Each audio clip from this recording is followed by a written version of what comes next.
তাফসীরে ফি জিলালিল কোরআন সাজ্জাদ কুতুব রাহমাতুল্লাহ আলাইহি উনি ব্যাখ্যায় লিখেছেন তিনটা কথাই ঠিক আছে।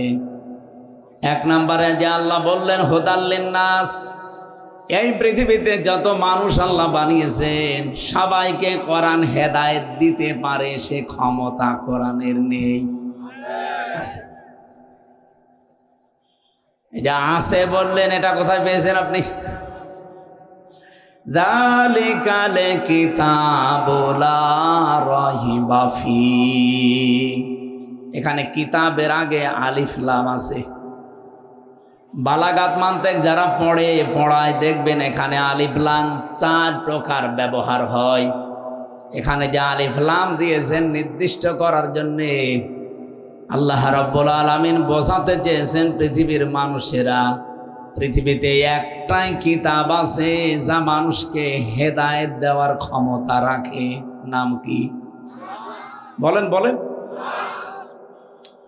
এই আয়াতের ব্যাখ্যায় হাদিস পেয়েছি, বিশ্বনবী বলেন, তিরমিজি শরীফের হাদিস, এটা খুব ভালো করে খেয়াল করবেন, এখানে ওয়াজ হয়তো শেষ হয়ে যাবে। মানিত্তাবাআল হুদা বিগাইরিল কোরআন আদাল্লাহুল্লাহ, কোন মানুষ যদি কোরআন বাদ দিয়ে পৃথিবীর কোন জায়গায় ভালো হওয়ার নিয়তেও যায়, হেদায়েত পাওয়ার জন্য যায়, আল্লাহ নিজে দায়িত্ব নিয়ে তাকে গোমরা বানিয়ে দেয়। মেহেরপুরবাসী খুব খেয়াল করে শব্দর দিকে তাকান। নবীজি কিন্তু দল্লা শব্দ দিতে পারতেন। সলাসি মুজাররদ থেকে যদি এ বাপটা আসতো তাহলে বাংলা অর্থ দাঁড়াতো আপনি নিজেই নিজেকে খারাপ বানিয়ে ফেলেছেন। কিন্তু আদাল্লা ইউদিল্লু বাবে ইফআল থেকে এসেছে। এই বাবের খাসিয়াত হচ্ছে এর বাংলা অর্থ দাঁড়িয়েছে আপনার নিয়ত হয়তো ভালো ছিল, আপনি কোনো জায়গায় হেদায়েত পাওয়ার জন্য গিয়েছিলেন, আপনি কোনো জায়গায় থাকেনও ভালো হওয়ার নিয়তে, কিন্তু কোরআন সেখানে ছিল না। এই জন্য আল্লাহ নিজে দায়িত্ব নিয়ে আপনাকে গোমরা খারাপ বানিয়ে দেবে।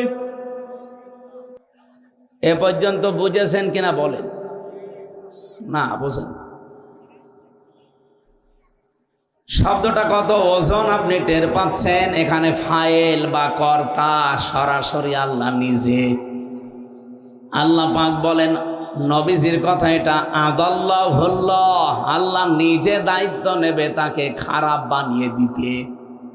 বলেন তো হেদায়েত দেওয়ার একচ্ছত্র মালিকানা হামজার, রেজাউল সাহেবের, কার? উনি যদি বলে আমি তোকে খারাপ বানিয়ে দেব, আপনার কোন বাবা আছে আপনাকে হেদায়েত দেবে বলেন? এই হাদিসটার বাস্তব প্রমাণ বাংলাদেশ।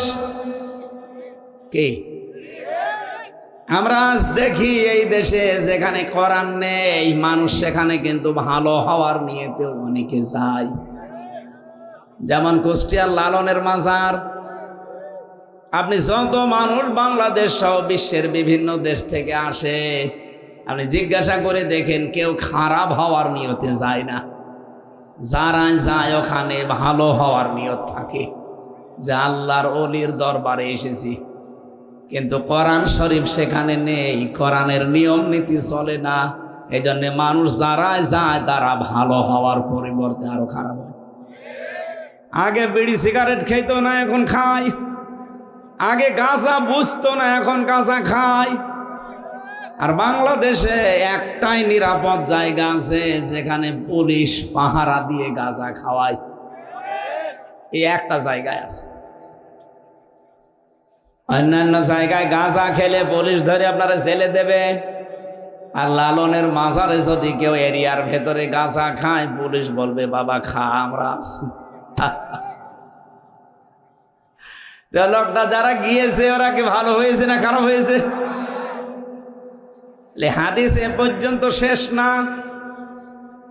এদেশে প্রায় 48,000-এর উপরে পীরের দরবার আছে সরকারি জরিপে। আপনি মিলিয়ে দেখেন, অধিকাংশ জায়গায় মানুষ চায় ভালো হওয়ার নিয়তে, কিন্তু যেখানে কোরআন নেই, কোরআনের কর্মসূচি নেই, মানুষ ভালো হওয়ার নিয়তে গেলে কি হবে? আরো খারাপ হয়। আমি কি এটা বেশি বললাম?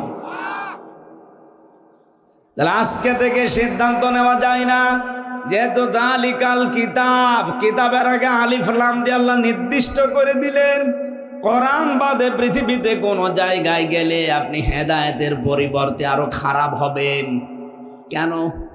এই যে আলিফ লামটা আমি 4 প্রকার বললাম, এমনি বলি নাই। আমার শ্বশুর আছে, শ্বশুরকে বাবা বলা জায়েজ আছে না নেই? ওনারে আমি শ্বশুর আব্বা বললাম না, এই কথা বলছে না? শ্বশুরকে বাবা বলা আব্বা বলা জায়েজ আছে, কিন্তু নিজের বাবার সামনে যদি বারবার ওনারে আমি বলি আব্বা জান, লোকজন আমারে জিজ্ঞাসা করে আপনার বাবা কোনটা, ওনারে দেখায় আর আমার বাবা ডিলিট, ওনার মনে দুঃখ লাগবে না? বলেন বলেন। আল্লাহ পাক বলেন যালিকাল কিতাব, এই সেই কিতাব। এজন্য আলিফ লাম দিয়ে নির্দিষ্ট করে দিলেন। এই একটাই মাত্র কিতাব আছে পৃথিবীতে যেটা মানুষকে হেদায়েত দিতে পারে, সেইটা বাদ দিয়ে তুই পৃথিবীতে কোন জায়গায় গেছিস বল? এই জন্য আল্লাহ এত বেশি রেগে যায়, কোরআন বাদ দিয়ে যেখানেই যাবেন আপনাকে ভালো হওয়ার নিয়ত থাকলেও আল্লাহ খারাপ বানিয়ে দেবে। যখন আপনারা এসেছেন, সিদ্ধান্ত নিয়ে ফেলেছেন যে কোরআন যেখানে নেই সেখানে গেলে খারাপ বানিয়ে দেবে কে? সুতরাং আজকে যেই দরবারে বাংলাদেশে কোরআন চলে না, কোরআনের কর্মসূচি নেই, ওই দরবার যদি আমার বাবাও তৈরি করে, আমি ওই দরবারে আজকে থেকে নেই। এটা মানতে পারবেন? বলেন। আর একটু সামনে যাই। হ্যাঁ, বাংলাদেশে যত রাজনৈতিক দল আছে, কেউ 49টা প্রায় নিবন্ধিত দল, আর বাকি প্রায় 73টার উপরে যেগুলো এখনো নিবন্ধন পায়নি। বলেন শত দল এদেশে আছে, কোরআন যে দলের কর্মসূচিতে নেই, কোরআন যেখানে পাওয়া যায় না, ওই দল যদি আমার বাবাও তৈরি করে থাকে, আমি ওখানে নেই। না, এটা অত জোরে বলো, দিনকাল এখন ভালো না, একটু আস্তে বলে। আমি জানি এটা আপনারা মানতে পারবেন না, এখানে একটু চিল্লিয়েছেন এ পর্যন্ত। এটা যদি সত্যি আপনি মেনে নিতে পারেন, একটু হাত তুলে দেখান তো। আন্দাজে হাত তুলবেন না ভাই, আমি জানি অনেকে হাত এবার তুলবে না, কারণ এটা মেনে নেওয়া যে কত কঠিন। ঠিক আছে, আরাম করে।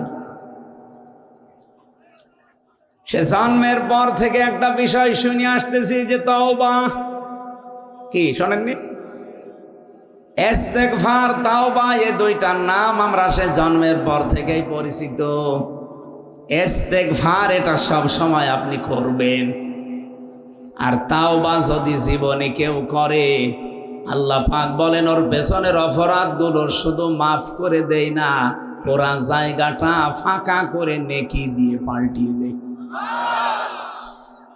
ইল্লা মান তাবা ওয়া আমানা ওয়া আমিলা আমালান সালিহা ফাউলাইকা ইউবাদদিলুল্লাহু সাইয়্যাতিহিম হাসানাত।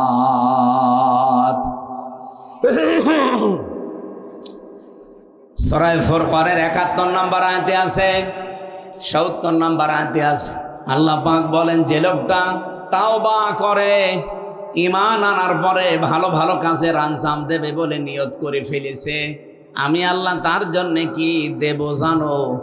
পেছনের যত অপরাধ ছিল সব পাল্টিয়ে ওইটা নেকি দিয়ে পরিবর্তন করে দেব। এই জন্য সাজিয়া তো বহু বছর, হাসানা তো বহু বছর, যত অপরাধ ছিল পুরাটা কাটতে থাকবে, আর ওখানে নেকি লিখতে লিখতে ভরাট করে দেবে। তাওবা আর ইস্তেগফার কি এক? বলেন বলেন। হ্যাঁ, ইস্তেগফার করলে আপনাকে আল্লাহ মাফ করবে, আপনার উপরে সন্তুষ্ট হবে। তাওবা করলে শুধু মাফ করে সন্তুষ্ট হবে না, পেছনের ওই জায়গাটা পুরা নেকি দিয়ে ভরাট হয়ে যাবে। এখন তাওবা কারে বলে, কিভাবে করা লাগে? অনেকে আমরা বিভিন্ন জায়গায় যাই, মসজিদে ইমাম সাহেব তাওবা পড়িয়ে দেয়, আস্তাগফিরুল্লাহ। কি পড়ায় না? আস্তাগফিরুল্লাহ কি তাওবা? এটা ইস্তেগফার, এটা ক্ষমা চাওয়ার জন্যে। তাওবার তিনটা অর্থের প্রথম অর্থ তাওবা মানে আপনাকে ফিরে আসা লাগবে। সূরা জুমারের 52, 53, 54 নাম্বার আয়াতগুলো একটু বাড়িতে মিলাবেন। রব্বুল আলামিন বলেন, কুল ইয়া ইবাদিয়াল্লাযীনা আসরাফু আলা আনফুসিহিম লা তাকনাতু মির রাহমাতিল্লাহ ইন্নাল্লাহা ইয়াগফিরুদ যুনুবা জামিআ ইন্নাহু হুয়াল গফুরুর রহিম। হে নবী, আমার বান্দা বান্দীদেরকে আপনি বলেন, হে আল্লাহর বান্দারা, নফসের ওপরে জুলুম করে নিজেদেরকে যারা শেষ করে দিয়েছো, আল্লাহর রহমত থেকে নৈরাশ হয়েছেও না, ফিরে আসো। অবশ্যই আল্লাহ তোমাদের যত অপরাধ ছিল সবগুলো মাফ করে দিচ্ছে, দেবে। শুধু দিচ্ছে না, এক ফিরেটা মশারে বর্তমান, ভবিষ্যৎ, প্রেজেন্ট, ফিউচার। আল্লাহ জাম্বুন দেননি, জনুব বহু বচন দিয়েছেন, এরপরে আবার জামিয়া দিয়েছেন। সত্যি যদি আমরা এখনই তাওবা করার নিয়ত করে থাকি, আমার আল্লাহ একটা অপরাধও বাকি রাখবেন না, সবগুলো ক্ষমা করবেন। কারণ দুইটা নামে আয়াতের পরবর্তীতে আছে, ইন্নাহু হুয়াল গফুরুর রহিম। আল্লাহ গফুর এবং রহিম, এই বড় বড় দুইটা নাম এখানে দিয়েছেন। বলেন সুবহানাল্লাহ। কি বুঝলেন এখান থেকে? আমি জানি এ পর্যন্ত শোনার পরে সাবেক চেয়ারম্যান সহ যত মানুষ এখানে বসে আছি, সবাই আমরা খুশি, আনন্দিত যে আর কোনো চিন্তা নেই, তাওবা করলেই তো সব অপরাধ মাফ হয়ে। কথা বলেন না কেন? কোন আয়াত থেকে যদি কেউ দলিল দিতে চান, এদিকে তাকান। আমি আজকে মাত্র একটা আয়াত পড়েছি, সূরা দোহার 7 নাম্বার আয়াত। কোন আয়াত থেকে যদি কেউ তাফসির করতে চায়, দলিল দিতে চায়, তাহলে উসুলে তাফসিরের 13টা নিয়ম আছে। তার আগের আয়াত, পরের আয়াত, আগের সূরা পরের সূরার সাথে এর সম্পর্ক কি, এটার সাথে রিলেটেড কি করা আছে, এটা আপনাকে জানা লাগবে আগে। এটা উসুলে তাফসিরের মূল নীতি। এটা আপনি বুঝবেন না আলেম ছাড়া। এখানে আমি যেটা বোঝাতে চাই, আল্লাহ রাব্বুল আলামিন এই আয়াত পর্যন্ত শেষ করে দিলে আমি আল্লাহর কসম এই আয়াতটা এখানে পড়তাম না। আল্লাহ জানাতে চেয়েছেন, এই ক্ষমা পেতে হলে, এদিকে তাকান, কোন ক্ষমা? ইন্নাল্লাহা ইয়াগফিরুয যুনুবা জামিআ। একটা অপরাধও থাকবে না, সব মাফ হয়ে যাবে। এ বিশাল ক্ষমা না? বলেন বলেন। আল্লাহ বলেন, এই ক্ষমা পেতে হলে দুইটা শর্ত মানা লাগবে, আর একটা সময় মেনটেন করা লাগবে। এই আয়াতের পরবর্তী আয়াতে আল্লাহ তার জবাব দিয়েছেন। আপনি দেখেন তো আপনার তাওবা জীবনে যা করেছেন একটাও কবুল হয়েছে কিনা, নাকি আয়াত বলবো না? আল্লাহ রাব্বুল আলামিন বলেন, ওয়ানিবু ইলা রাব্বিকুম ওয়া আসলিমু লাহু মিন ক্বাবলি আইয়াতিয়াকুমুল আযাবু সুম্মা লা তুনসারুন। খুব ভালো করে মিলাবেন কোরআন থেকে। আল্লাহ বলেন, এই ক্ষমা যদি কেউ পেতে চায়, এই মুহূর্তে তাকে দুইটা শর্ত মানা লাগবে, আর একটা সময় মেনটেন করা লাগবে। এক নম্বরে আনিবু ইলা রাব্বিকুম, তাকে রবের দিকে ফিরে আসা লাগবে। 2 নম্বরে আসলিমু লাহু, আল্লাহর কাছে আত্মসমর্পণ করা লাগবে। মেহেরপুরবাসী শব্দ দুইটা শুনতে যত সহজ মনে হয়েছে, বলেন তো এই দুইটা বাস্তবে প্র্যাকটিক্যাল লাইফে মেনে নেওয়া অত সহজ? বলেন বলেন। আপনি যদি আল্লাহর দিকে ফিরে আসেন, আল্লাহর কসম ওই দিন থেকে জীবনে অনেক কিছু আপনার হারিয়ে যাবে, বাদ দেওয়া লাগবে। এক কথা বললেন না? আপনি যদি আল্লাহর কাছে আত্মসমর্পণ করেন, আসলিমু লাহু, তাহলে জীবনে নিজের মন মতো আর কিছুই করতে পারবেন না। শর্ত কয়টা বললাম? আরো জোরে, আরো জোরে বলেন। এ দুইটা শর্ত মানবেন কখন? মিন ক্বাবলি আইয়াতিয়াকুমুল আযাব, ওই আযাব আসার পূর্বে, সুম্মা লা তুনসারুন, যখন তোমাদেরকে আর সাহায্য করা হবে না। কোন সময়? মরণের সময়। কোন সময়? আর মরণ তো আসবে 41 সালে না, মানে আমরা তো ধারণাই দিয়েছিলাম দেশের মানুষকে যে যাই করেন 41 সাল। মনে হচ্ছে যে আজরাইলের সাথে ওদের কথা হয়েছিল। আপনি কার দিকে তাকিয়ে টার্গেট দিলেন? বসে আছেন, দাঁড়াবেন, সে গ্যারান্টি আছে? বলেন বলেন। তাহলে এই যে সময়টা মেনটেন করা লাগবে এক্ষুনি, কারণ মরণ কখন আসে বলা যায় না। এক্ষুনি এই যে দুইটা শর্ত বলেছি, এটা মানা লাগবে কি এখন না 2 বছর পর? শুনতে যত সহজ মনে হয়েছে, আল্লাহর কসম এই দুইটা মেনে নেওয়া অত সহজ না। এবার আপনি নিজের সাথে মিলিয়ে বলেন, কিছুক্ষণ আগে হাত তোলেননি, আমি জানি কেন তোলেননি। কারণ কোরআন যেই দলে নেই, কোরআনের কর্মসূচি যেখানে নেই, ওখানে যদি ভালো হওয়ার নিয়ত থাকেন, আপনাকে খারাপ বানিয়ে দেবে কে? এরপরেও আপনি কোরআনের কথা, হাদিসের কথা শোনার, বিশ্বাস করার পরও আপনি মানতে চাচ্ছেন না, তার মানে আপনি হেদায়েত পেতে চান না। আরো জোরে বলেন। সারা জীবন তো শুনলেন যে তওবা করলে জীবনের অপরাধ মাফ হয়ে যায়, জায়গাটা নেকি দিয়ে ভরাট হয়। তো কাদের জন্য হয়? আল্লাহ এই জন্য পরবর্তী আয়াতে জবাব দিয়ে দিয়েছেন। এখন আপনি যদি মেনে নিতে পারেন আপনি পাবেন, আর যদি মেনে নিতে না পারেন এই ক্ষমা আপনার জন্য না। এ কথা বোঝা গেছে? আমি যে কথাটা তুলেছিলাম, আল্লাহ রাব্বুল আলামিন কোরআনে কারীম পৃথিবীর সব মানুষকে হেদায়েত দিতে পারে এরকম ক্ষমতা দিয়েই পাঠিয়েছেন। হ্যাঁ, কোরআন থেকে যদি মানুষ হেদায়েত নিতে পারে, যে যতটুকু নেবে ততটুকু উপকার, কল্যাণ তারা পাবে। বিশ্বের অন্যান্য জাতির দিকে তাকান। আমি অমুসলিম দেশগুলোতে যখন গিয়েছি, বিশেষ করে সিঙ্গাপুর, 100 জনের 95 জন তারা অমুসলিম। ওরা কোরআনে কারীম বিশ্বাসও করে না, মানেও না, কিন্তু কোরআন থেকে কিছু নিয়ম নীতি এমন ভাবে ফলো করে চলছে। আপনি সিঙ্গাপুরের দিকে তাকান, এমনকি আমেরিকা, আজ 236 বছর হয়ে গেল, সারা পৃথিবীতে তারা গণতন্ত্রের বলি ছড়িয়ে বেড়ায়, গণতন্ত্রের সবক দেয়, নারী পুরুষের সমান অধিকার দেওয়া লাগবে, কথা তারা বলে। কি বলে না? এই যে বারাক ওবামা সাহেব 44তম প্রেসিডেন্ট ছিলেন, এরপরও 3 জন চলে গেল। 220 বছর আর 16 বছর কত হয়? 236 বছর আমেরিকা।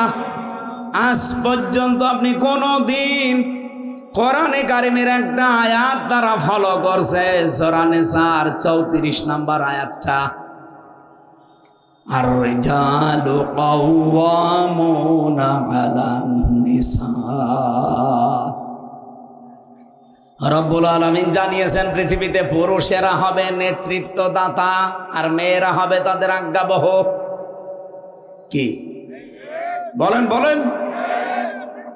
আপনি দেখেছেন এই 236 বছরের ভেতরে আজ পর্যন্ত কোনো মহিলাকে তারা নেতা বানিয়েছে, প্রধানমন্ত্রী বানিয়েছে?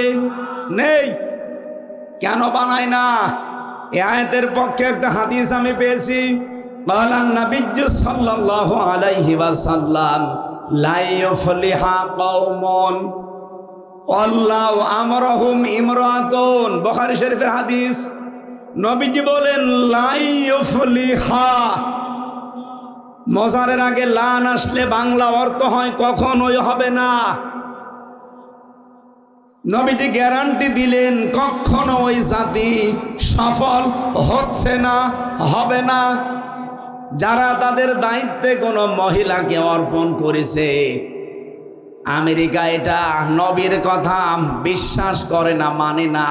কিন্তু দেখেন আজ 236 বছরে ট্রাম্পের মতো এরকম একটা মানুষকে তারা আবার বানিয়েছে, কিন্তু কমলা হ্যারিসের মতো এত বড় শিক্ষিতা মেয়েকে তারা দায়িত্ব দেয়নি।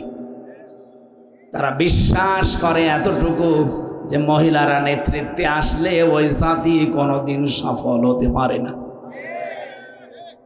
তারা রাজনৈতিকভাবে নিয়মটা নিয়েছে, পারিবারিকভাবে একটা নিয়ম তারা মেনে চলে কোরআন থেকে, যে বিবাহ কোরআনে নেই। ফাঙ্কিহু মা তাবা লাকুম মিনান নিসা, বিবাহে নির্দেশ কার? ওয়াঙ্কিহুল আয়ামা মিনকুম ওয়াস-সালিহিনা মিন ইবাদিকুম ওয়া ইমাইকুম, বিবাহ দেওয়ার নির্দেশ কার?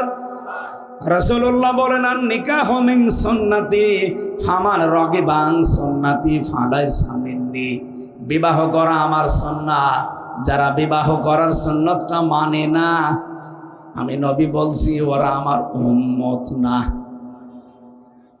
আজ তামাম দুনিয়ায় অন্যান্য জাতির দিকে তাকান, এই মানুষগুলো হয়তো নবীজিকে বিশ্বাস করে না, কিন্তু পারিবারিক জীবনে তারা বিবাহের এই নিয়ম নীতি আজ মানতেছে তাদের পরিবার, সমাজ এবং পৃথিবীর ভারসাম্য ঠিক রাখার জন্য। আমি বিস্তারিত ব্যাখ্যা করলে আপনি অন্যদিকে চলে যাবেন, আমি সামারাইজ করছি। তাই কোরআন থেকে পৃথিবীর মানুষ যে যতটুকু গ্রহণ করবে অতটুকু কল্যাণ পাবে, এ কথা বললেন না? এই জন্য আল্লাহ দিয়েছেন হুদাল লিন্নাস, এটা মানুষকে হেদায়েত দিতে পারে। 2 নম্বরে হুদাল লিল মুসলিমিন, এটা মুসলমানদেরকেও হেদায়েত দিতে পারে। এই জন্য মানুষদের তুলনায় পৃথিবীতে মুসলমানেরা কোরআনে কারিম থেকে হেদায়েত আরেকটু বেশি নেয়, এই জন্য উপকারও আমরা আরেকটু বেশি পেয়েছি। 3 নম্বরে কোরআনের সবচাইতে বড় কল্যাণ, সবচাইতে বড় উপকার পাবে দুনিয়ায় তারা, কোরআন থেকে সবচাইতে বেশি হেদায়েত পাবে তারা যারা মুত্তাকি। আল্লাহর কথা কয়টা ছিল বলেন? 3টা কথা এখন ঠিক আছে না নেই? কোরআনের ক্ষমতা আছে সব মানুষকে হেদায়েত দিতে পারে, আর যে যতটুকু নেবে সে ততটুকু উপকার পাবে, কল্যাণ পাবে, পাচ্ছেও দুনিয়ায় তাই। এরপরে মুসলমান আর একটু বেশি নেয়, এই জন্য আর একটু বেশি পেয়েছে। 3 নম্বরে সবচাইতে বেশি কল্যাণ উপকার পায় দুনিয়াতে কোরআন থেকে মুত্তাকিরা। কারা? আল্লাহ রাব্বুল আলামিন এই যে 2-3 দিন আগে যে দিনটা মাসটা চলে গেল, তার নাম রমজান। এই রমজানে কোরআন দিয়েছিলেন, এই রমজানে সিয়াম দিয়েছিলেন। এই রমজানে সিয়ামের মাধ্যমে যেটা অর্জন করার তাকিদ দিয়েছেন, নাম কি? তাকওয়া। নাম কি? এবার আসেন আমার মূল কথায় যাচ্ছি। এবার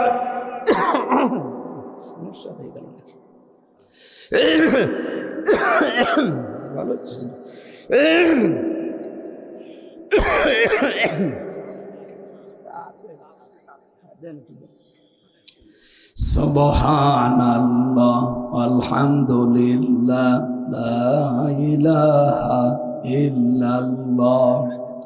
আরে ভাই তাড়াতাড়ি করেন, কি করেন? আচ্ছা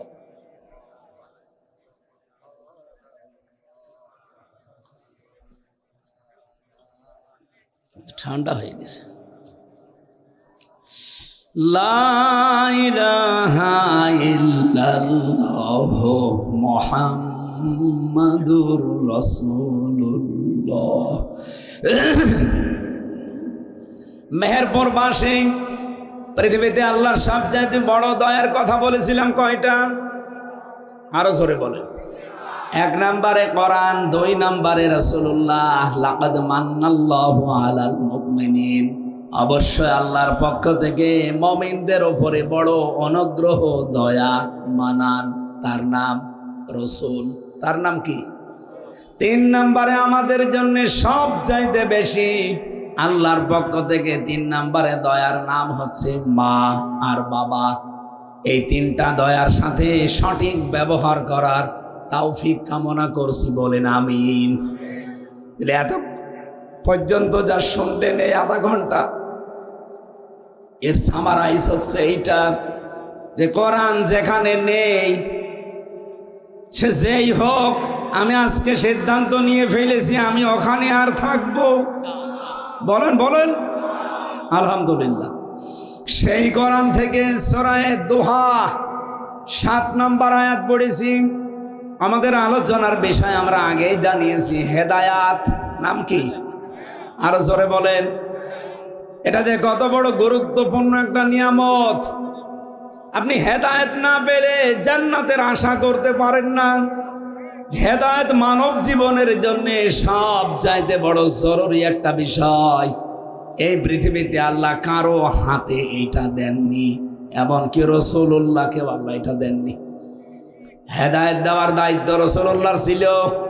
বলেন বলেন। নিজের চাচা আবু তালিবকে দিতে পারতেন, কি কথা বলেন না কেন? নিজের চাচা আবু তালেবকে তিনি দিতে পারেননি। আবু জেহেল গ্রাম সম্পর্কের চাচা, তাকেও দিতে পারেননি। আপন চাচা আবু লাহাব, তাকেও দিতে পারেননি।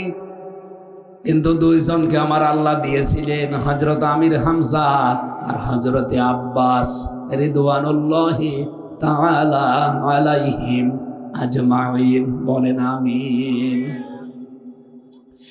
রব্বুল আলামিন সূরা কসসের 56 নম্বর আয়াতে জানিয়েছেন, ইন্নাকা লা তাহদি মান আহবাবতা ওয়ালাকিন্নাল্লাহা ইয়াহদি মাইয়াশা। অবশ্যই আপনি যাকে ভালোবাসেন, পছন্দ করেন, তাকে হেদায়েত দিয়ে দেবেন না, বিষয়টা এমন না। আমি আল্লাহ যাকে ভালোবাসি, পছন্দ করি, যার মনের খবর আমি জানি যে হেদায়েত পাওয়ার যোগ্য, আহুয়া আ'লামু বিল মুহতাদিন, কে পাবে এটা আমি আল্লাহ ভালো জানি। তাহলে হেদায়েত পাবে কে? হামজা জানে। বলেন বলেন। ফাইন্নামা আলাইকাল বালাগ ওয়া আলাইনাল হিসাব। আমার দায়িত্ব পৌঁছিয়ে দেওয়া, হিসাব নেওয়ার দায়িত্ব কার? আরো জোরে বলেন। লাস্তা আলাইহিম বিমুসাইতির। হে নবী, আপনাকে আমি দারোগা পুলিশ করে পাঠাইনি যে মানুষ পিটিয়ে হেদায়েত করবেন না। আপনার দায়িত্ব হক কথাগুলো সঠিকভাবে তুলে ধরা। বলিল হাক্কু মির রাব্বিকুম ফামান শাআ ফালিয়ুমিন ওয়া মান শাআ ফালিয়াকফুর। যার ইচ্ছা হয় সে কবুল করবে, যার ইচ্ছা হয় সে কুফরি করবে। তাহলে আমাদের দায়িত্ব শুধু হক কথা, হেদায়েতের কথাটা প্রচার করা। হেদায়েত দেবে কে? এ দায়িত্ব কার? এবার আসেন তো আমরা আয়াতের দিকে সরাসরি এবার তাফসিরে যাচ্ছি। রব্বুল আলামিন বলেন, ওয়াজাদাকা যাল্লান ফাহাদা। আমি কোরআন শরীফ সামনে নিয়ে বলতে পারি, এখানে যত মানুষ আমরা আছি, শুধু কয়েকজন আলেম বাদ দিয়ে এই আয়াতটার বাংলা অর্থ করতে দিলে 100 জনের 99 জন ভুল করবে। অথচ একটা পরিচিত আয়াত।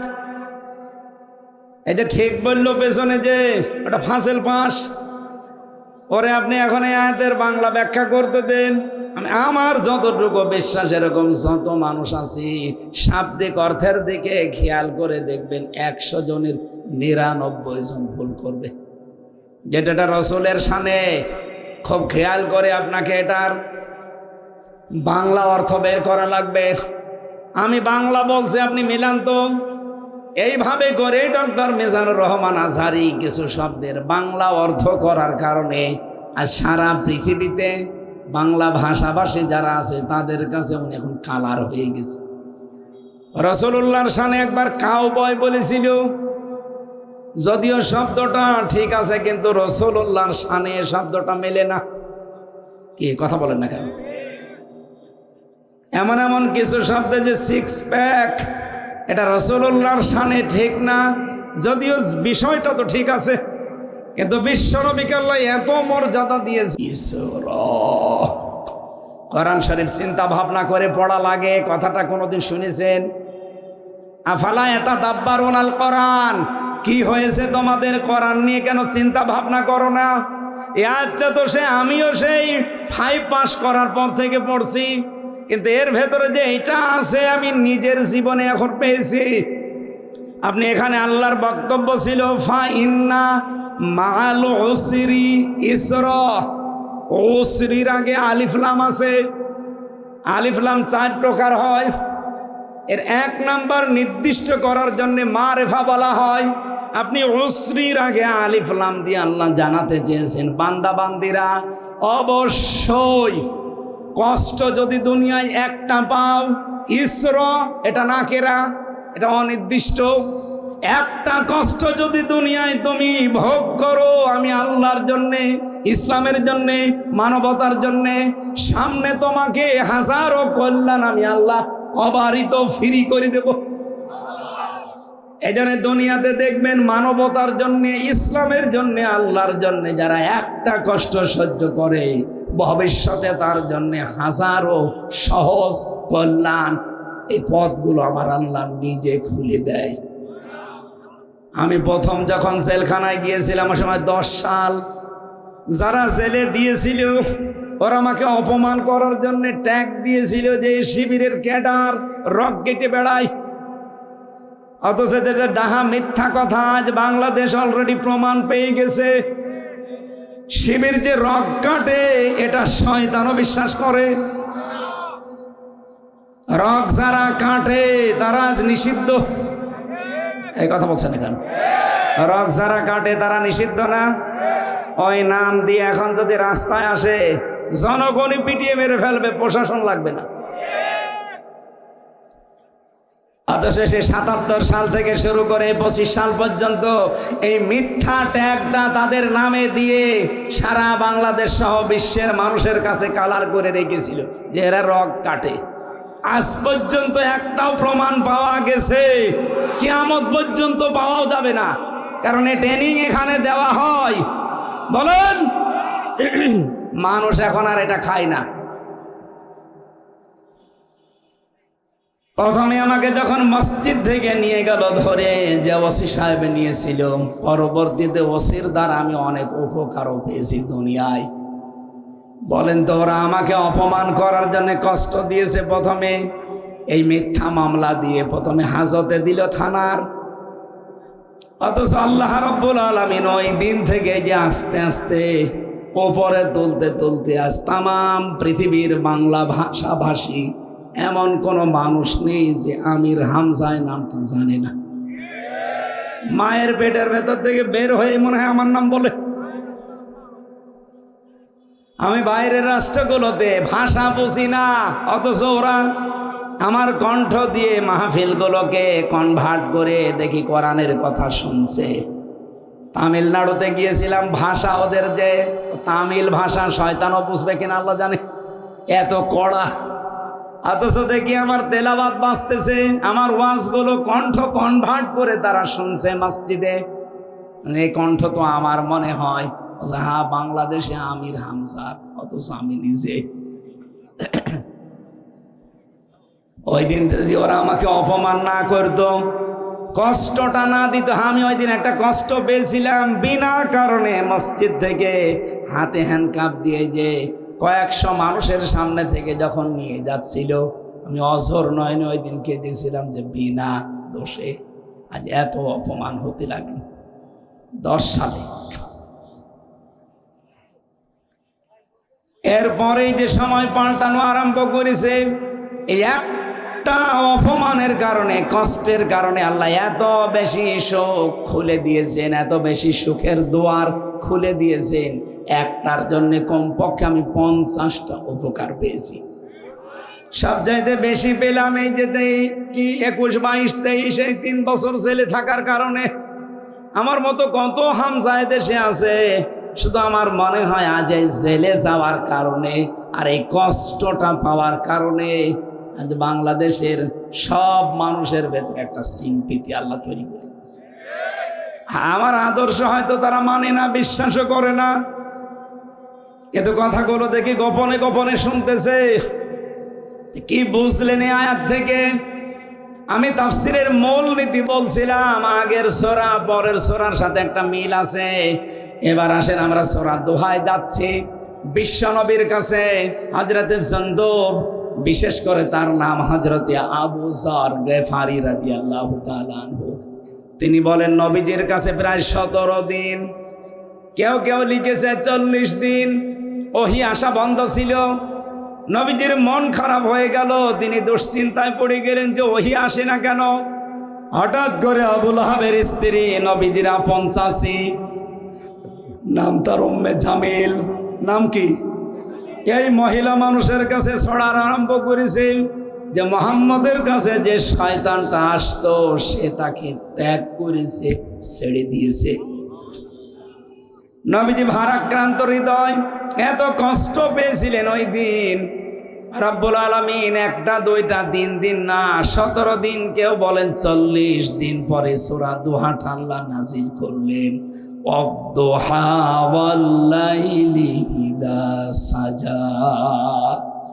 আল্লাহ রাব্বুল আলামিন বলেন দিনের কসম, যখন সূর্যটা মাথার উপরে চলে আসে, দ্বীপ্রহের কসম, ওয়াল-লাইলি ইযা সাজা, রাতের কসম, যখন এরকম অন্ধকারে ছেয়ে যায়। নবীজিকে আল্লাহ এই দুইটা কসম দিয়ে ইঙ্গিত দিয়েছেন, হে নবী, যে কষ্টের সময় ছিল আপনার জীবনে 17 দিন বা 40 দিন, এটা বেশি দিন থাকবে না।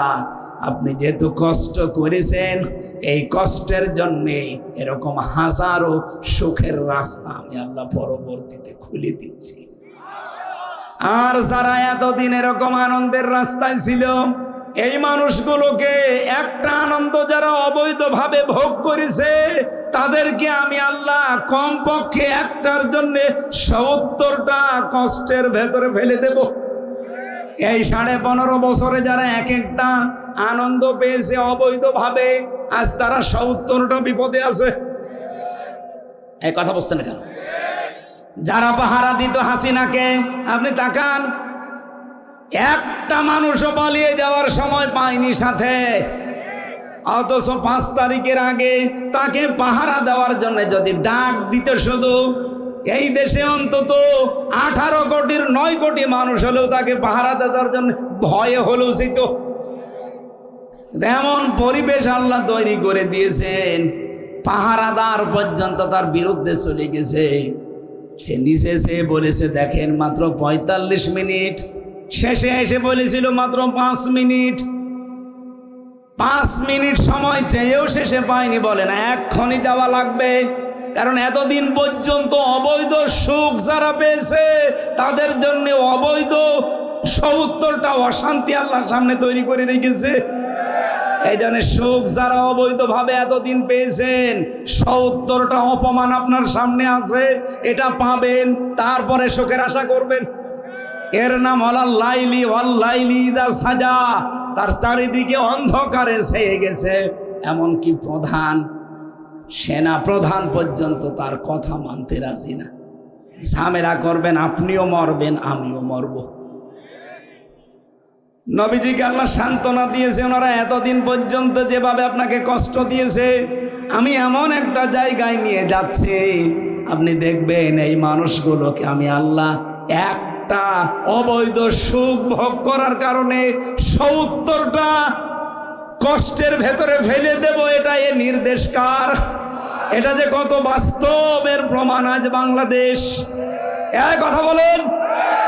সিঙ্গাপুরে ছিলাম, মালয়েশিয়া ছিলাম, ওরা ওখানে বানিয়েছে সাহেব পাড়া, কিন্তু থাকে না, সব তালাবদ্ধ। সে হোটেলে উঠেছি, হোটেলের নিচে নেমে দেখি 2 জন শয়তান বসে। কি গো এখানে? হুজুর সাহেব পাড়ায় থাকবেন না, ওখানে থেকে মার খাবো। এদেশে বাংলাদেশের প্রায় 20 লাখ মানুষ আছে মালয়েশিয়া, বাঙালি 20 লাখ এখানে বসবাস করে। সাহেব পাড়ায় আমি আরামে থাকবো, ওরা বাইরে থেকে তালা লাগিয়ে দেবে, শেষে ভেতরে না খেয়ে মরবো। এই জন্য চুরি করে হোটেলে আসি। কবে এসেছেন? বলে আগেই পালিয়েছি। আমি আয়াতটা বাস্তবে এইটাই মিলাতে পেরেছি। এই 54 বছরে যারা অবৈধ সুখ ভোগ করেছেন, একটা, কয়টা বলেন বলেন, একটা অবৈধ সুখ শান্তি যারা পেয়েছেন, 70টা অপমান আপনার সামনে আল্লাহ রেডি করে রেখেছে। নবীজিকে আল্লাহ সান্ত্বনা দিয়েছিলেন, হে নবী, মা ওয়াদ্দাআকা রব্বুকা ওয়া মা ক্বালা, আপনার রব আপনাকে ছেড়েও দেয়নি, ত্যাগও করেনি, আপনার উপরে অসন্তুষ্ট না। এর বাস্তব প্রমাণ এবার আমি নিয়ে যাচ্ছি হযরতে মুসা আলাইহিস সালামের জীবন থেকে। এবার আমরা তাফসীরে মূল জায়গায় যাচ্ছি।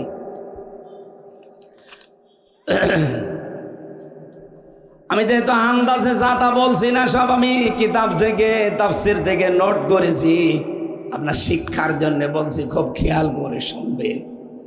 মা ওয়াদ্দাআকা রব্বুকা ওয়া মা ক্বালা, হে নবী, আপনাকে আমি ছেড়ে দেইনি, আপনার প্রতি আমি অসন্তুষ্ট না। এবার আসেন মুসা আলাইহিস সালামের কথাটা কেন তুললাম। হযরত মুসাকে আল্লাহ 23 বছর বয়সে ফিরিয়ে নিয়ে আসলেন। 23 বছর পর্যন্ত তিনি ফেরাউনের কাছে লালিত পালিত হয়েছিলেন। একটা অবৈধ জিনিসকে বৈধ করার জন্য ফেরাউনের বাবরচি জোর করছিল। তিনি এইটাকে মোকাবেলা করার জন্য তাকে সংশোধনের জন্য একটা থাপ্পড় দিয়েছিলেন। এক থাপ্পড়েই গেছে লোকটা মারা। 23 বছরে তিনি চলে গেলেন।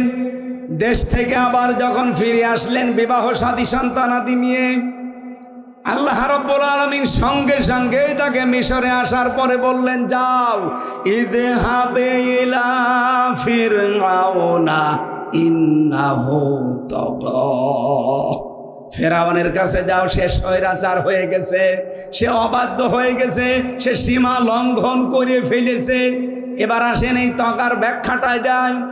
পৃথিবীতে যারা সীমা লঙ্ঘন করে, যারা স্বৈরাচার হয়, কমপক্ষে দুনিয়াতে তারা 2টা কাজ করবে। কয়টা? আরো জোরে বলেন। 1 নম্বরে, এই পৃথিবীতে যারা স্বৈরাচার, যারা তাগুত, তারা নিজেরা আল্লাহর বিধান মানবে না, অন্য কেউ মানবে, মানতেও দেবে না।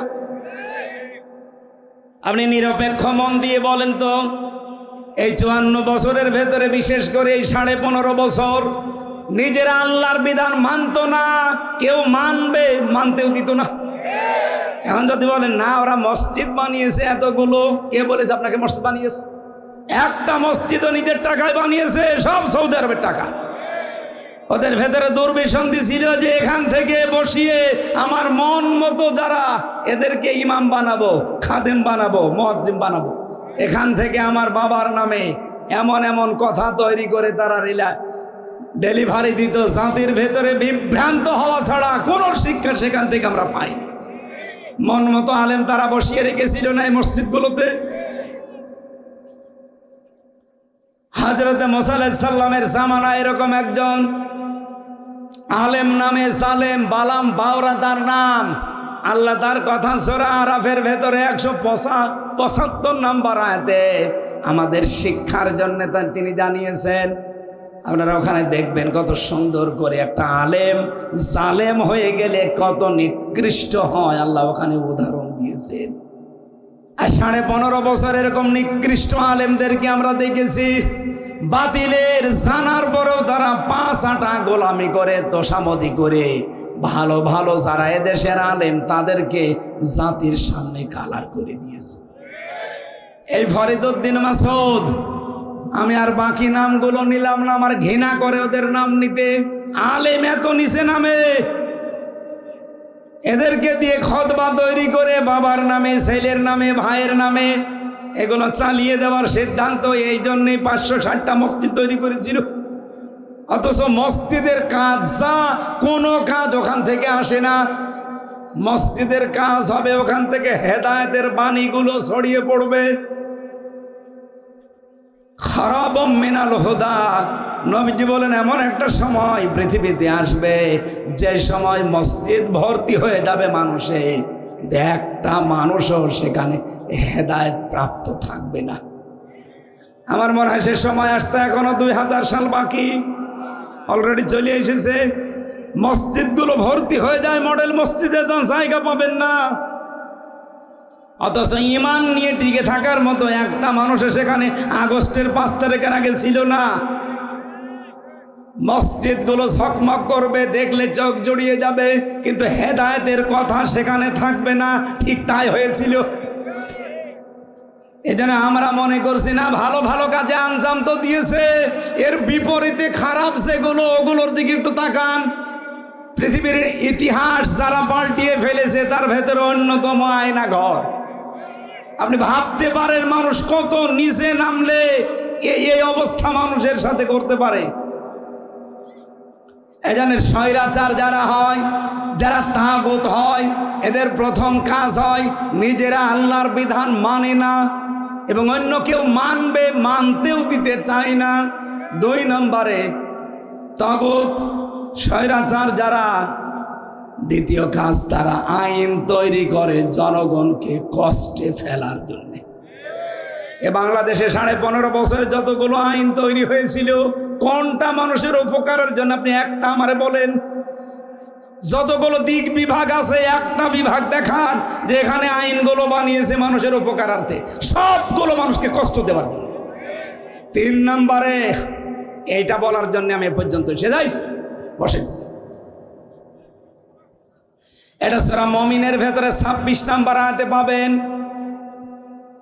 ফেরাউন ওই সময় বলেছিল, দারুনি আকতুল মোসা, আমাকে ছেড়ে দাও, আমি মোসাকে হত্যা করব। বাংলার জনগণ এদিকে খেয়াল করেন, ফেরাউন কি লোক লস্কর, সেনাবাহিনী, সৈন্যবাহিনী কম ছিল? কেন সে নিজে বলল আমি মোসাকে হত্যা করব? এমনিতে অর্ডার দিলেই তো মোসা দুনিয়া থেকে বিদায় হয়ে যায়। নিজে বলেছে আমি নিজে তাকে হত্যা করব। কেন? স্বৈরাচার যারা হয়, তাগুত যারা হয়, তাদের এই কাজটা সব চাইতে আগে থাকে।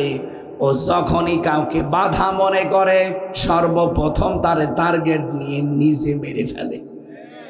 আপনি দেখেছেন না আপনাদের এই পাশের জেলা চুয়াডাঙ্গার আলমডাঙ্গার মেজর বজলুল হুদা, তারে নিজের হাতে জবাই দিয়েছে।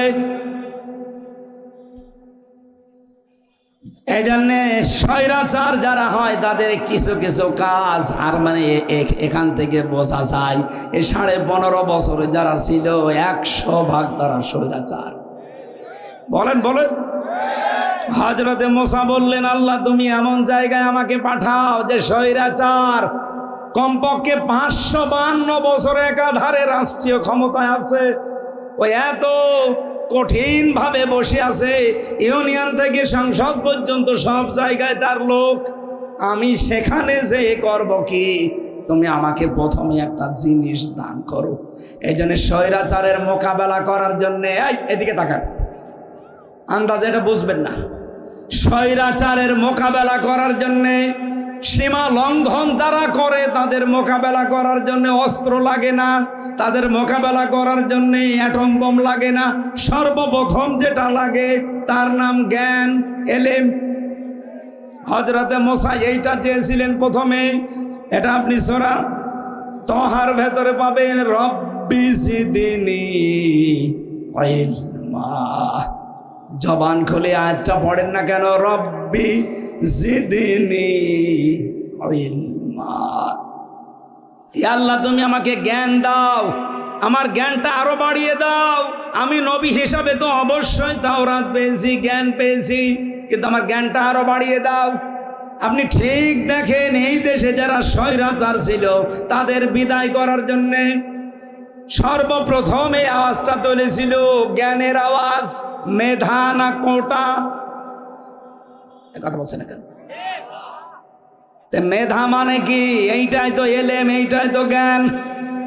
স্বৈরাচারের মোকাবেলা করার জন্য প্রথমে মেধা লাগে, জ্ঞান লাগে। আজ তামাম পৃথিবীতে সব চাইতে যারা বড় বড় স্বৈরাচার ছিল তাদের ভেতরে এই পাশের দাদা বাবুরা একজন। এদেরকে মোকাবেলা করার জন্য মেধা দিয়ে ডক্টর ইউনূস এগিয়ে যাচ্ছে। মাথা না ওটা ম্যাগনেট। আপনি আজকে দেখেছেন দুইজন এক জায়গায় হয়ে গেছি, অথচ তাকায় তো না আমাদের দিকে, বলতো আলু দেব না, পেঁয়াজ দেব না, না খেয়ে মরবে। অথচ আজকে সম্মেলন হচ্ছে, এই কথা বলছে না। আপনি দেখেছেন পেপার পত্রিকা ইন্টারনেটে, দুইজন এখন এক জায়গায়, কালকে বৈঠক আছে শুক্রবারে। আমার মনে হয় দাদা না জানি আবার হাত চেপে ধরতে পারে, কারণ ডক্টর ইউনূস চীন সফর করে যা করেছে, ও দাদার মাথা খারাপ হয়ে গেছে। স্বৈরাচারকে মোকাবেলা করা লাগে কি দিয়ে? মেধা দিয়ে। বলেন বলেন, আরো জোরে বলেন। এই জন্য স্বৈরাচারের কথাটা শোনার পরেই নাম দিয়েছিল রাজাকার। কি কথা বলছেন এখানে? মেধার কথা যখনই বলেছে নাম দিয়েছে কি? আর ছেলে মেয়েরাও এই কথাটাকে উল্টিয়ে দিয়েছে, আমি কে তুমি কে। এ শব্দটা এখন আর অপমানের নেই, সম্মানের হয়ে গেছে। এই জন্য স্বৈরাচারের মোকাবেলায় প্রথম নম্বরে কি লাগবে বলেন তো? আরো জোরে বলেন। 2 নম্বরে শুধু শিক্ষা ব্যবস্থায় মেধা, এলেম, জ্ঞান থাকলেই হবে না, এ জ্ঞান থাকা লাগবে আসমানি জ্ঞান। আপনি দেখেছেন এই 15.5 বছরে জ্ঞানকে, এলেমকে, শিক্ষাকে এমন জায়গায় নিয়েছে, ডিম ভাজা, আলু ভর্তা শিখাতে, ট্রান্সজেন্ডারের নামে শরীফার গল্প দিয়ে, বাবার জীবনী দিয়ে, ভাইয়ের জীবনী দিয়ে, মায়ের জীবনী দিয়ে পুরা শিক্ষা ব্যবস্থাকে ধ্বংস করে ফেলেছিল। জাতিকে কোথায় নিয়ে গিয়েছিল? আর মাত্র 10 বছর যদি এভাবে যেতে পারতো, পুরা জাতিটা জাহান্নামের মাঝখানে চলে যেত। আল্লাহ আমাদেরকে হাতে ধরে বাঁচিয়েছে। এই জন্য স্বৈরাচারের মোকাবেলায় প্রথম লাগবে জ্ঞান। হযরতে মুসা আর একটু এগিয়ে গেলেন, ডাক দিয়ে বলে রব্বুল আলামিন, জ্ঞান দিয়েই শুধু হবে না, সাহস লাগবে। কি লাগবে? আরো জোরে বলেন। হযরতে মুসা বলেছিলেন, ক্বালা রাব্বিশ রাহলি সাদরি ওয়া ইয়াসসিরলি আমরি আহলুল উকদাতাম মিন লিসানি। হে আল্লাহ, তুমি আমার বক্ষকে উন্মুক্ত করে দাও। হযরতে মুসা এ দোয়া করে পেয়েছিলেন, আর আমাদের নবীকে আল্লাহ এমনিতে এগুলো দিয়ে দিয়েছেন। আমি ওই যে সূরা পড়েছি, তার পরের সূরার প্রথম আয়াত এইটা, আলাম নাশরাহ লাকা সাদরাক। হে নবী, আমি কি আপনার বক্ষকে উন্মুক্ত করে দেইনি? তার মানে আপনাকে আমি সাহস জুগিয়েছি, শক্তি দিয়েছি। মেহেরপুরবাসী, কথাগুলো একটু কঠিন মনে হচ্ছে, আর একটু অ্যাক্টিভ ভাবে শোনেন। স্বৈরাচার বিদায় করতে হলে শুধু জ্ঞান দিয়ে হবে না, কারণ জ্ঞান স্বৈরাচারের কাছে বেদামি, ওর কাছে জ্ঞানের কথার কোনো মূল্য নেই। ওকে যদি শায়েস্তা করতে হয় কি লাগবে? সাহস। কি লাগবে? বৈষম্য বিরোধী ছাত্র আন্দোলনে যারা সামনের সারিতে ছিল, তাকান, এদের সাহস দেখেছেন? 15.5 বছরে বিএনপির মতো এত বড় একটা দল, জামাতের মতো এত বড় দল, বাকি অন্যান্য রাজনৈতিক দল মিলে 15.5 বছরে একটা দিনের জন্য একটা মিছিল, মিটিং, মানববন্ধন করে 2 মিনিটও টিকে থাকতে পারে না। যেখানে দাঁড়ায় পিটিয়ে মানুষ বের করে দেয়, ওদের বানানো নিজস্ব বাহিনী দিয়ে। অথচ মাত্র 23 বছর 24 বছরের এই ছেলে মেয়েরা এত সাহস আল্লাহ তাদের বুকে দিয়েছে, বুক টান টান করে প্রশাসনের সামনে দাঁড়িয়ে আছে, হয় মেরে ফেলেন, নয় আমাদের দাবি মানে। মুসা আলাইহিস সালাম বলেছিলেন, মাবুদ, তুমি আমার বক্ষের ভেতরে সাহস দাও, শক্তি দাও। ঠিক আল্লাহ যেন বৈষম্য বিরোধী ছাত্র আন্দোলনের ছেলে মেয়েদের এইটা দিয়ে দিয়েছে। 3 নম্বরে তিনি বলেছিলেন, আল্লাহ, আমি আরো এগিয়ে যেতে চাই, শুধু সাহস আর শক্তি হলে হবে না মোকাবেলায়, তুমি আমাকে ঐক্যবদ্ধ শক্তি দাও। ঐক্যবদ্ধ শক্তি কি? আজ বাংলাদেশে শুধুমাত্র ওই 14 দল বাদ দিয়ে দেখেন, এদেশে যত ছাত্র ছাত্রী সব এক হয়ে গিয়েছিল। এক কথা বলেন না কেন? সে ছাত্র দল বলেন, ছাত্র শিবির বলেন, ছাত্র মৈত্রী বলেন, ছাত্র ইউনিয়ন বলেন, যত রকমের বাম রাম আছে, ডান বাম সব এক হয়েছে, প্রাইমারি থেকে একেবারে বিশ্ববিদ্যালয় পর্যন্ত। এই ঐক্যবদ্ধ একতা দিয়েছেন কে? হযরতে মুসা বলেন, আল্লাহ স্বৈরাচারের কাছে আমি যেতে চাই, তুমি আমাকে পাঠাও, আমার আর একটা জিনিস লাগবে, সরঞ্জাম লাগবে। আল্লাহ বলেন, সরঞ্জাম আমি দিয়ে দিলাম, যাও। ওমা তিলকা বিয়ামিনিকা ইয়া মুসা, তোমার ডান হাতে কি? উনি বললেন, লাঠি। আল্লাহ পাক বলেন, লাঠি শুধু লাঠি না, গলা হিয়া সয়া, তুমি যে লাঠি বললে লাঠিটা একটু ছেড়ে দাও, এর ভেতরে কি আছে বলেন বলেন। আজ বাংলাদেশের দিকে তাকান, স্বৈরাচার মুক্ত করার জন্য সর্বপ্রথম যে ছেলেটা বুক পেতে দিয়েছিল, খালি হাতে ছিল না, ডান হাতে কি ছিল? এক কথা বলেন না কেন? শুধু লাঠি নিয়ে দাঁড়িয়েছিল, চারটা গুলি খেয়েছে, তাও লাঠি হাত থেকে ছাড়ে নাই। এটা শুধু লাঠি হলে হবে না। মুসা আলাইহিস সালামকে আল্লাহ বলেছিলেন, তোমাকে আমি লাঠি দেব, এই লাঠির ভেতরে এমন শক্তি থাকবে, ফেরাউন স্বৈরাচার, এই সীমা লঙ্ঘনকারী, এই অবাধ্য, এর যত শক্তি আছে সব খেয়ে ফেলার মতো পাওয়ারের ভেতরে থাকবে। সুতরাং আজ স্বৈরাচার যদি মাথা ছাড়া দিয়ে উঠতে চায়, বাংলাদেশে শুধু স্বৈরাচার বাদ দিয়ে আমরা যারা আছি, দল বেদল দেখার এখন সময় নেই। দুই হাতে এই 18 কোটি মানুষের 36 কোটি লাঠি নেওয়া লাগবে। এই কথা বলছেন?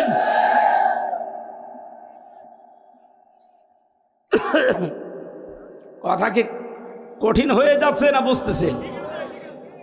আজ আমাদের হাতে কোনো লাঠি নেই। লাঠি মানে শুধু বাঁশের লাঠি না, লাঠির ভেতরে শক্তি থাকা লাগবে। ওয়াইদ্দু লাহুম মাসতাতাতুম মিন কুওয়াতি ওয়া মির রিবাতিল খায়ল। আল্লাহ তাআলা বলেন, হে নবী, ইসলাম ধ্বংস করার জন্য ওরা যেইটা হাতে নেয় ওইটা উল্টি আপনি ইসলামের পক্ষে কাজে লাগান। আজ পত্রিকাগুলো সব রামবামদের হাতে ছিল। বাংলাদেশে যারা ডানপন্থী আছেন, ইসলামপন্থী আছেন, এগুলো সব হাতে নেন। এগুলো আজ হাতে নিয়ে বিশ্ব মিডিয়াকে দেখানো লাগবে। দাদা বাবুরা সারা জীবন আমাদের বিরুদ্ধে মিথ্যা তথ্য পৃথিবীর মানুষকে জানিয়েছে যে এই দেশে নাকি সংখ্যালঘু নির্যাতন হয়। এটা ডাহা মিথ্যা কথা। তাম দুনিয়া এখন দেখতেছে যে না। আজকে আপনি আমেরিকার রিপোর্ট দেখেছেন না? ভারতে প্রশাসনের ছত্রছায়ায় তাদের সাহায্যে সবচাইতে বেশি মুসলমান নিধন হয়েছে, এটা রিপোর্ট দিয়েছে আমেরিকা আজকে। এটা আমার মনে হয় বিশ্ব মুসলিম এবং যত পত্রিকা আছে, মিডিয়া আছে, সবাইকে বেশি বেশি ছড়িয়ে দেওয়া দরকার। ওরা দুনিয়া থেকে যেন অন্তত হালাক হয়ে যায়। এই 54 বছর ওরা যা করেছে, এই জন্য লাঠির মতো শক্তি সরঞ্জাম আমাদের দরকার। এখন সামনে যদি টিকে থাকতে হয় আমাদের, বিশ্বনবী মুহাম্মদুর রাসূলুল্লাহ নিজে একজন মাত্র মানুষ, বাড়ি ছিল খড়ের, খেজুর পাতার, কিন্তু তার বাড়ির সামনে 9টা ঘোড়া সব সময় বাঁধা থাকতো। তার বর্ম ছিল, তার তরবারি জুলফিকার ছিল। আপনি হিসাব করতে পারেন, এরকম একটা নরম নবী আমরা বলি, অথচ বাড়ি ঘর ঠিক নেই, বাড়ির সামনে ঘোড়া কয়টা বলেন? ঘোড়া দিয়ে মানুষ কি করে? যুদ্ধ করে। কি করে? আত্মরক্ষার জন্য। সামনেও আমাদের এরকম জিনিস, লাঠির মতো যার ভেতরে শক্তি থাকে, বাতিলকে উৎখাত করার জন্য অবশ্যই লাঠি আপনাকে হাতে নেওয়া লাগবে। সর্বশেষ নাকি এটা বলবো না, এইটা বলার জন্য আয়াতটা আমি নিয়েছি। আল্লাহ রাব্বুল আলামিন বলেন, সর্বশেষ পাঠিয়েই দিলাম তাকে, যাও।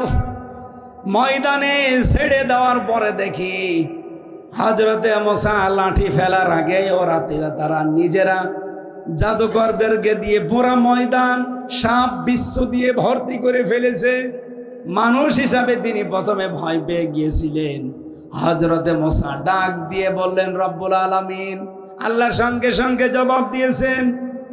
এটা পাবেন সূরা তাহার 46 নম্বর আয়াতে। এদিকে তাকান ভাই। এইটা বলার জন্য আমি এতক্ষণ এই যে প্রায় 15-20 মিনিট বললাম, এইটা বলার জন্য। ক্বালা লা তাখাফা ইন্নানি মাকুমা আসমাউ ওয়া আরা। বলেন আল্লাহু আকবার। আল্লাহ পাক বলেন মুসা ভয় পেও না, তোমাদের দুইজনের সাথে আমি আল্লাহ আছি। তোমার ভাই হারুন আর তুমি ময়দানে দুইজন একানা, তোমাদের সাথে আমি আল্লাহ আছি। আমি দেখতেছি এবং সব শুনতে পাচ্ছি। সুতরাং পৃথিবীতে স্বৈরাচার এবং সীমা লঙ্ঘন যারাই করবে তাদের মোকাবেলা করার জন্য মুসা আলাইহিস সালামের বন্ধু দুনিয়ায় যারা, মুহাম্মদ রাসূলুল্লাহর উম্মত যারা, তাদের সামনে ময়দানে যদি আসতে পারে তাদেরকে সাহায্যের জন্য কে আছে? আরো জোরে বলেন কে আছে? আসমাউ ওয়া আরা। আমি নিজে সব শুনছি এই ময়দানের কথাবার্তারা, এবং আমি আল্লাহ দেখতে পাচ্ছি। হে নবী, আপনাকে আজ এই কঠিন ময়দানে ছেড়ে দিয়ে আপনি মনে করছেন 17 দিন 40 দিন ওহি বন্ধ আছে কি না কি হয়ে গেল না, আপনাকে আমি মা ওয়াদ্দাআকা রাব্বুকা ওয়া মা ক্বালা ছেড়েও দেয়নি। আমি আপনাকে আল্লাহ অসন্তুষ্ট আপনার উপরে না, আমি সব সময় আপনাকে দেখছি এবং আপনার কথাবার্তা আমি শুনতে পাচ্ছি। আপনার পেছনে যে দুর্বিসন্ধিগুলো হয়েছে এর মোকাবেলা করার জন্য এবার আমি সামনে কয়েকটা নিয়ামতের কথা স্মরণ করাচ্ছি। আলাল আখিরাতু খায়রুল লাকা মিনাল উলা। এতদিন যাই গিয়েছে আপনার জন্য, সামনের যে দিন আসবে এটা আপনার জন্য ভালো হবে। সুবহানাল্লাহ বলতে পারেন না? বলেন তো, এটা কি শুধু 1500 বছর আগে নবীজির জন্য? বলেন বলেন। তাহলে ওয়ালাল আখিরাত, আখিরাতের আগে লাম দিতেন না। বালাগাত মান থেকে 13টা কায়দা পেয়েছি আমি। ওয়ালাল আখিরাত খায়রুল লাকা মিনাল উলা। যদিও কা দিয়ে মুহাম্মদ রাসূলুল্লাহ উদ্দেশ্য, তাফসিরে বাইজাবি, তাফসিরে ফি জিলালিল কোরআন, মুফাসসিরিন ইকরাম লিখেছেন কিয়ামত পর্যন্ত আয়াতটা থাকবে দুনিয়ায়। কিয়ামত পর্যন্ত নবীর উম্মত যারা সত্যই দাবি করে, নবীর উম্মত যারা অবশ্যই হতে পারবে, তাদের দিন যত যাবে আগের দিনের তুলনায় সামনের দিনগুলো ভালো আসবে। আর আমরা এইটাই সামনে দেখতে পাচ্ছি। বাংলাদেশের জরিপ আপনারা দেখেছেন, আগস্টের 5 তারিখের আগে মানুষ এই দেশে মাত্র 100 জনের 15 জন বলতো আমরা ইসলাম চাই। অথচ এই যে ফেব্রুয়ারির 28 তারিখ গেল, এটা মার্চ এপ্রিল চলছে, আজকে এপ্রিলের 3 তারিখ, মার্চের 31 তারিখ, মাত্র 1 মাস 4 দিন আগের একটা রিপোর্ট পেয়েছিলাম। বাংলাদেশের 100 জনের 66 জন মানুষ চাই এদেশে ইসলাম কায়েম হোক। এমনকি হিন্দু পর্যন্ত চাই, কারণ তারা এই 6 মাসে বুঝে ফেলেছে যে এই দেশে আমরা নিরাপদ ততক্ষণ না যতক্ষণ ইসলাম আসবে না। এজন্য একটা হাদিস পড়ছিলাম আসার সময়, আন ইবনে ওমর রাদিয়াল্লাহু তাআলা আনহু قال قال النبي صلى الله عليه وسلم فاتبعوا الصيادة الأعظم। এই পৃথিবীতে যারা ইসলাম কায়েমে অগ্রণী ভূমিকা পালন করছে, উম্মত তোমাদের দায়িত্ব তাদেরকে সাপোর্ট করা।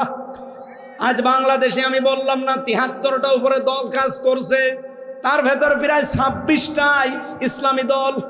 এরা সব চাচ্ছে দেশে ইসলাম কায়েম হোক, কিন্তু একটা দল আপনি তাকান, এদের ভেতরে কিন্তু অগ্রগামী ভূমিকায় আছে।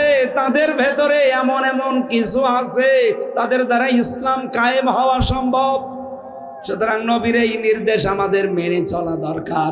যারা ইসলাম কায়েমে অগ্রণী ভূমিকায় আছে সব বাদ দিয়ে তাদেরকে সাপোর্ট দেওয়া ইমানের দাবি।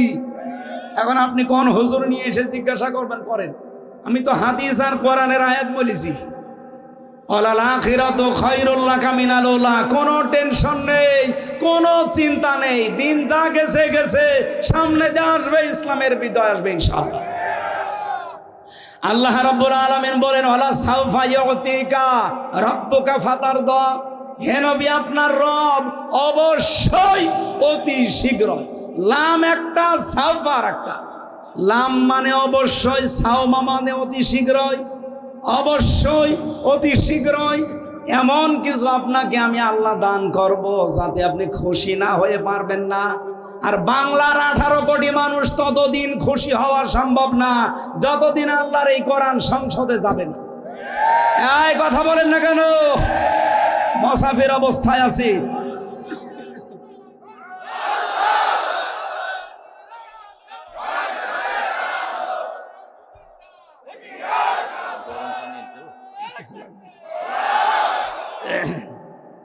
এই দেশে সত্যি করে বলবেন, দল যে যেটা করেন, আল্লাহর এই জমিনে আল্লাহর দিন কায়েমের আগে আমরা কেউ খুশি হতে পারি? বলেন। সুতরাং মন থেকেই বলছি, আল্লাহ চর্ম চোখে এটা দেখার তৌফিক অন্তত দিয়ে আমাদেরকে ফাতার দাও, খুশি করে দাও। এর আগের আয়াতে কি ছিল? ওয়ালা সাউফা ইয়ারদা, অবশ্যই অতি শীঘ্র আপনি খুশি হয়ে যাবেন। সুতরাং আমাদেরকে আল্লাহ তুমি যদি খুশি করতে চাও, চর্ম চোখে আমাদেরকে দেখাও যে এই কোরআন দিয়ে 56,000 বর্গ মাইল চলছে। এই পরিবেশ আল্লাহ তৈরি করে দিতে পারে না? আরো জোরে বলেন। এরপরে কি ছিল? আলাম ইয়াজিদকা ইয়াতীমান ফাআওয়া, আমি কি আপনাকে এতিম পাইনি আর আপনাকে আমি আশ্রয় দেইনি? ওয়াজাদাকা দাল্লান ফাহাদা, আমি আপনাকে পথ অনবহিত পেয়েছি, পথের সম্পর্কে আপনার ধারণা ছিল না যে কোনটায় শান্তি। মা তাদরি মাল কিতাব ওয়ালাল ঈমান, কিতাব কি ঈমান কি আপনি জানতেন না? আপনাকে আমি জানিয়েছি। ওয়ালাকিন জাআলনাহু নূরান নাহদি, তাফসিরে সূরা শুরারে শেষের আয়াত পড়বেন, ওয়ালাকিন জাআলনাহু নূরান নাহদি, আমি আপনাকে আমার নূর দিয়ে হেদায়েতের পথ দেখিয়েছি। এই নূরের নাম কি? আরো জোরে বলেন। সুতরাং হেদায়েত পাবে কারা? এর কাছে আসবে যারা। বলেন তো, বাংলাদেশে কেউ যদি মাছ কিনতে যায়, বাজারে গেছে, কাপড়ের দোকানে গেলে মাছ পাবে?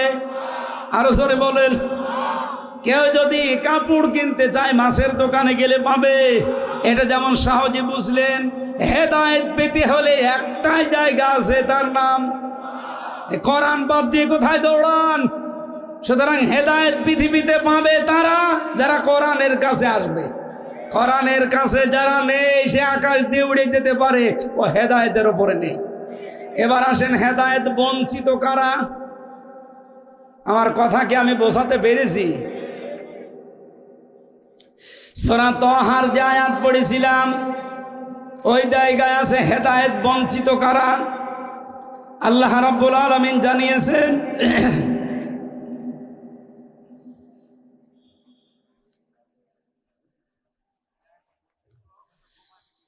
ইন্না ক্বাদ উহিয়া ইলাইনা আন্নাল আযাবা আলা মান কাযযাবা ওয়া তাওয়াল্লা, অবশ্যই আমি আল্লাহর ওহী যার কাছে পৌঁছিয়েছে, এই ওহী যেই মানুষগুলো মিথ্যা মনে করে আর মুখ ফিরিয়ে চলে যায়, তাদেরকে আমি হেদায়েত থেকে বঞ্চিত করে দেই। আমার কথা আমি 4টা বিষয় নিয়েছিলাম, আমি আশা করি আমি বোঝাতে পেরেছি তাফসীর আকারে। এরপরেও যদি কেউ না বোঝার ভান করে থাকেন, কোরআনের বাণী শোনার পরে, ওহী আসার পরে যারা মিথ্যা মনে করেন না, এরকম বলেই থাকে, মুখ ফিরিয়ে চলে যান, হেদায়েত থেকে আপনি বঞ্চিত হয়ে যাবেন। কে কথা বলেন না কেন? আল্লাহ আমাদের তৌফিক দিন এই আয়াতটা অন্তত মেনে চলার। জোরে বলেন আমিন। আল্লাহ রাব্বুল আলামিন মেয়েরা যারা এসেছেন তাদেরকে খুব অল্প সময়ের জন্য টিপস দিচ্ছি। খাদিজাতুল কুবরা রাদিয়াল্লাহু তাআলা আনহা জীবনে কোনোদিন এক ওয়াক্ত নামাজ পড়েননি, একটা রোজা রাখেননি, একটা দিনও জীবনে পর্দায় থাকেননি, জীবনে কোনো দিন তিনি হজও করেননি, একটা টাকা তিনি দানও করেননি। কিন্তু জান্নাতে আল্লাহ তার জন্য ঘর বানিয়ে রাসূলের কাছে সুসংবাদ পাঠিয়েছে যে আল্লাহ তার জন্য অলরেডি একটা ঘর বানিয়ে রেখেছে এবং আল্লাহ নিজে তাকে সালাম দিয়েছে। এই যে বিধানগুলোর কথা বললাম, নামাজ পড়েননি, রোজা রাখেননি, হজ করেননি, যাকাত দেননি, একদিনও পর্দায় থাকেননি, কারণ এই বিধানগুলো সব নাজিল হয়েছিল তার ইন্তেকালের পরে। এই কথা বলছেন। অথচ তাকে আল্লাহ সালাম দিলেন শুধু একটা কারণে, তিনি স্বামীর সন্তুষ্টি করতে পেরেছিলেন এবং সন্তুষ্টি পেয়েছিলেন। তার যা ছিল সব উজাড় করে দিয়েছিলেন স্বামীর জন্যে। স্বামী তার উপরে এত বেশি খুশি ছিল, তার ইন্তেকালের পরেও কবরের পাশে যে দোয়া করতেন, আল্লাহ কিয়ামতে সবাই সবাইকে ভুলে যাবে, আমি যেন আমার খাদিজাকে না ভুলি। মেয়েরা যারা এসেছেন, আপনি তো নামাজ মাস্ট বি পড়বেনই, নামাজের ওয়াজ করা লাগে না, রোজা আপনারা রাখেনও, নিজের পর্দা পুশিদা ঠিক রাখবেন। আর স্বামী যাদের আছে খাদিজার মতো আচরণ করবে। কিয়ামতের দিন খাদিজাতুল কুবরার সাথে আপনাকে আল্লাহ পাশাপাশি জান্নাতে রাখবে ইনশাআল্লাহ।